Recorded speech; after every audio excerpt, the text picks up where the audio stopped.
Alright, let's now take a look at the quest formula, which is the last formula we will discuss in this course. And this formula is only possible when you understand all 5 steps. The first one is qualify. So the Q here, qualify. And what we want to do here is to qualify or to check if the reader is a qualified buyer, which means by addressing the audience correctly, we can make sure to either check or already sort out the right target group, okay?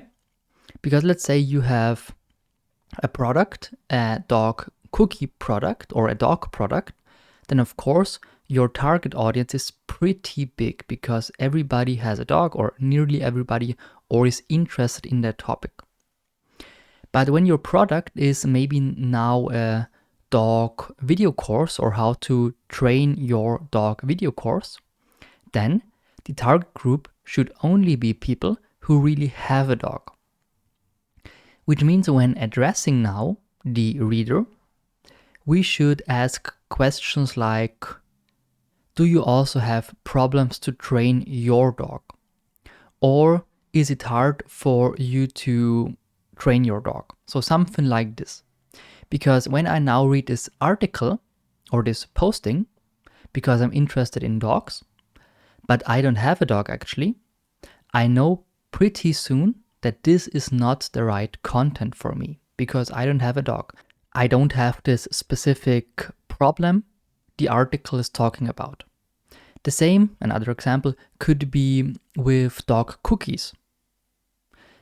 If you have a recipe and you only want that recipe for people who already tried other cookie recipes, or maybe again a book with recipes but only for people that really cook dog cookies, then you can make an introduction like, do you also have problems baking your dog cookies? Or doesn't like your dog cookies? Question mark. So by really asking the right questions or making the right assumptions using the right words, you can separate the people that are not in your audience or not qualified buyers for your product from them that are actually perfect for your product.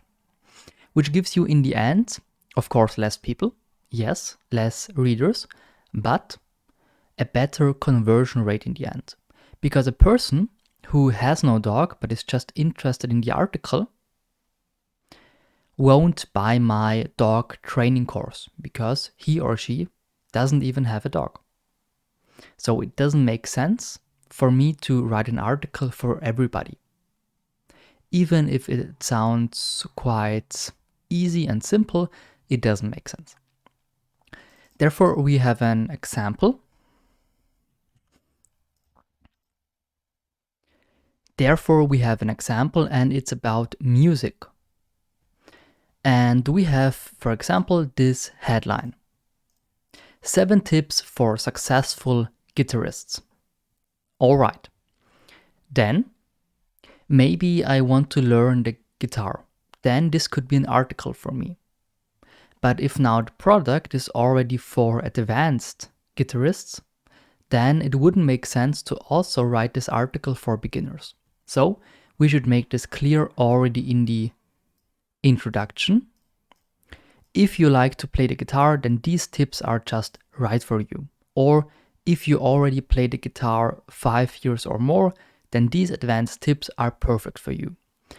With this little trick, so to say, you can make sure that beginners won't even continue reading because they are anyway not the target group for our product. I did it like this. If you like to play the guitar, then these tips are just right for you. So we have here play the guitar. You need to play the guitar to use these tips, but that is also clear when you read the title. We also communicate that there are tips. And then I write for all those who have been playing guitar for a long time. This long time is important here because everybody who started 1, 2, or 3 months ago knows now this might not be the perfect content piece for me.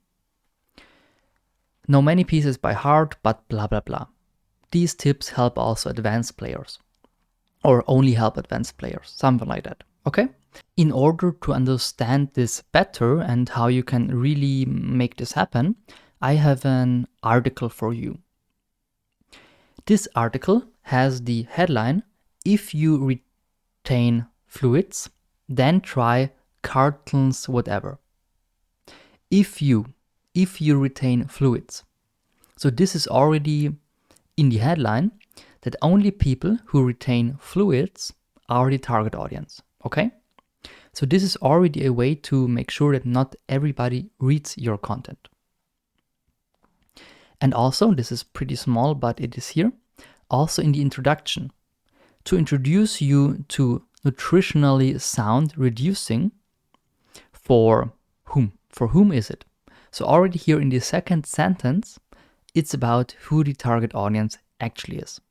For women and their men who are not cheating, not lying, not fooling themselves about how hard it is for them to lose weight. So it's about women who really want to lose weight. Okay?